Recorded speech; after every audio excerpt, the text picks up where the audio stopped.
Thor, Love and Thunder as a brand new movie. Just came out this weekend. Directed by Taika Waititi. This is a movie that I almost bailed out on because I bought a ticket for the wrong night, which I've never done before. Really? I bought it for Monday night, which a lot of time I'll see the movie Monday night, and we do the show Tuesday. We're recording a day early this week for Brian. It's always on Brian's terms. At least I got to do something I love. What's that? Go see Adele. All right, Brian. Come on, that's all fair shit. Well, we could have ignored it.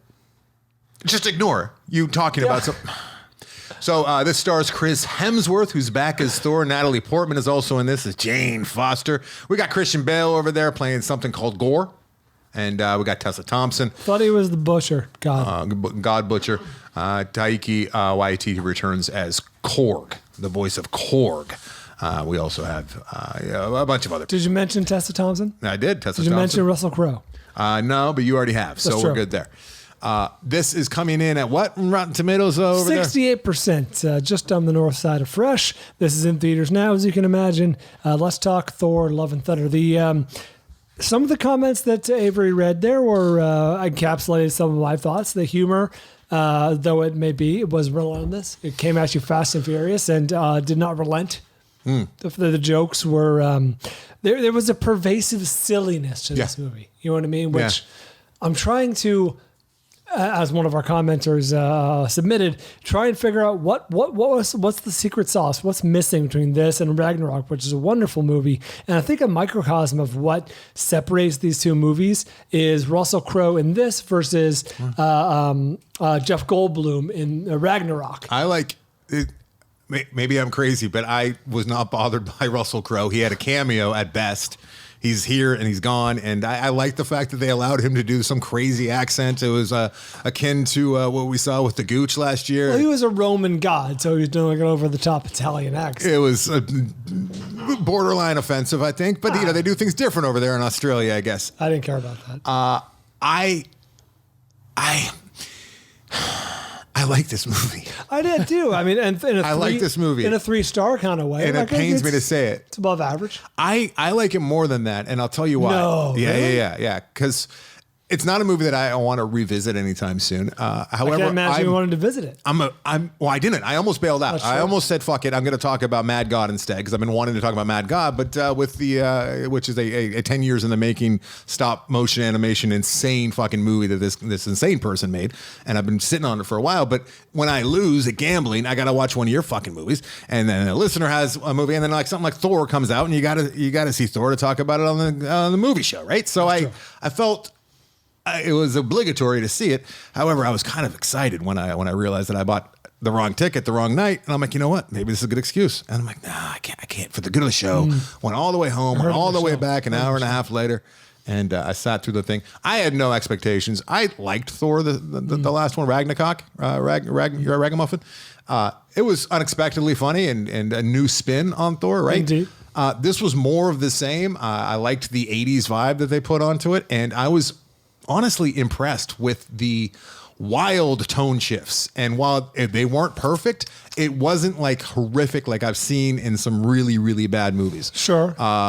It's not like I was watching Christian Bale and I was feeling bad for him because he didn't know what movie he was in. He knew what movie he was in. He decided to go all in anyways. He decided to go He's a veteran of the genre. And that villain, while it didn't necessarily belong in such a silly movie, it gave it an extra level that I appreciated, and I was in those scenes. I enjoyed those scenes quite a bit. Either. And I was thinking, like, if that's what Buff Grimace looked like and had that kind of menacing, I would have more respect for like Endgame. Like that's the kind of villain that I know you got to go back to the comics and the Infinity Stones, and Buff Grimace was already like formed. Sure. But I mean, that's the God Butcher is like the kind of guy that was like, oh, fuck, this guy is the real deal. This guy means business. I was never fearful of ballsack chinned Grimace, ever. Like, he was just silly, right? He belongs in this movie.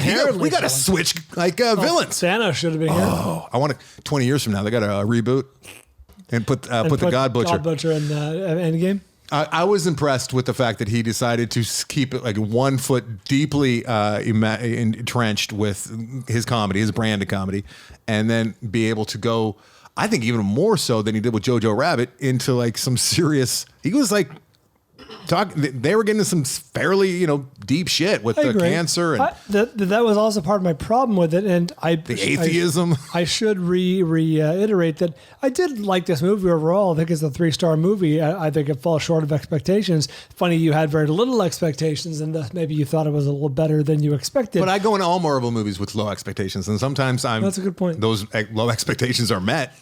This was not the case here. For me, the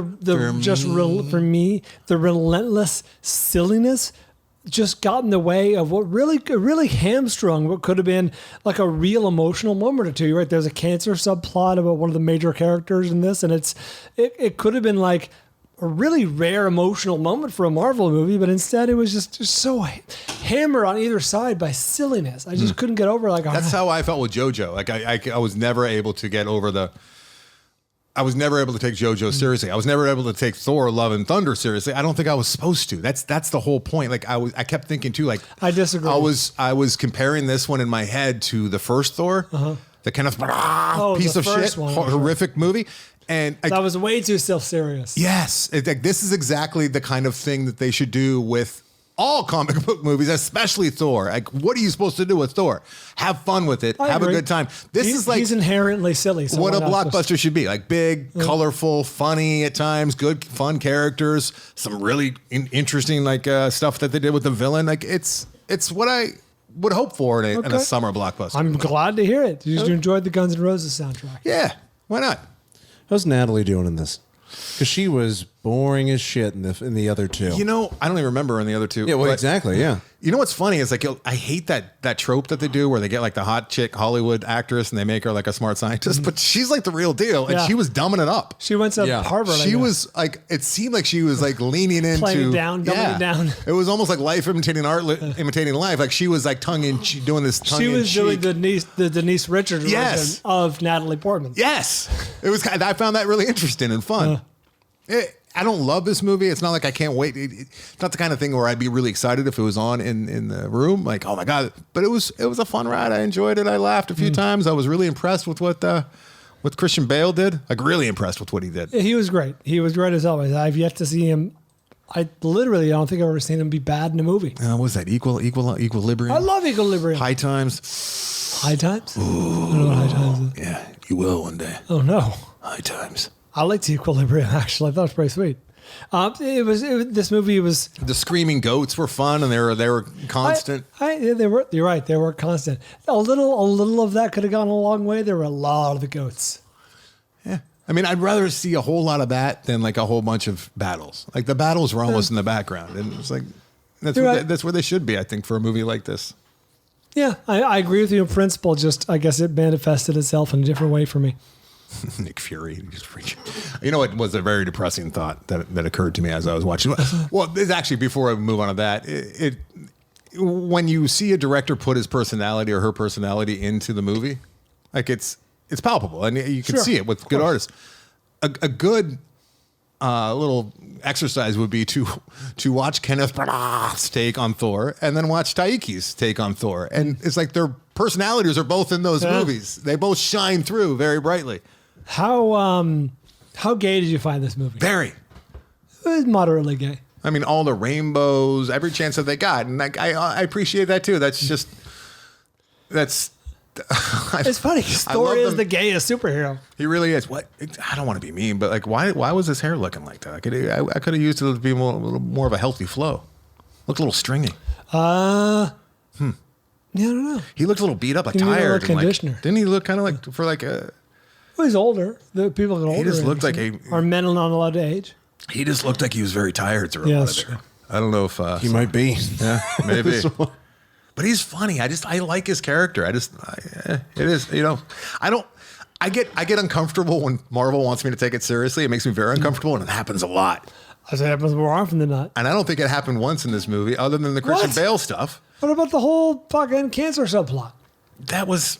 I don't know, man. They spent a lot of time on that. Yeah, it was about him losing love, and they had to have some reason for her to be losing love, and they could do the stage 4 thing as a plot device so that, there was a ticking clock and whatnot. But I understand you're going to have a different reaction to the cancer thing. But if anything, I feel like I'm more forgiving and welcoming of it. I mean, they had that as a plot device just so that he could lose her or potentially lose her. You know what I mean? Raise the stakes, yeah. But I mean, I never felt like they're like, oh, they want me to cry here. I would have been annoyed if they did. If I thought. What about? Okay. And I like the end. I like where I went. I was my least favorite part were the kids fighting. But even Christian Bale. I laughed at that because the one girl was annoying. Was shooting lightning bolts out of her stuffy's eyes. Yeah, you saw that coming. That was telegraphed. Of course, it was hilarious. Like, everyone grab a weapon. She just holds her stuffy. The point I'm making with Christian Bale knowing exactly what movie he was in, like he even had a chance to do a little like fun comedic stuff, which he did with the kids. I won't give anything away, but like he leaned into that and had a really good time with that scene and crushed it. I think that the God Butcher might be top 2, top 3 Marvel villains I've ever seen. It was a very good performance. I struggle to think off the top of my head, but yeah, really. Not good. even just performance, like his the look, the writing. Like he was an angry atheist, right? That's true. He had his faith broken. I don't even know if atheist is the right word. No, but he was a believer. He had the gods. It was pretty much like the haves versus the have-nots, and like the haves were going to go on and have eternal afterlife, and he doesn't get any. His God forsook him. His God was a dick. I could have used some more God butchering though. You're right. Perhaps there'll be a spinoff. Origin story. Hey.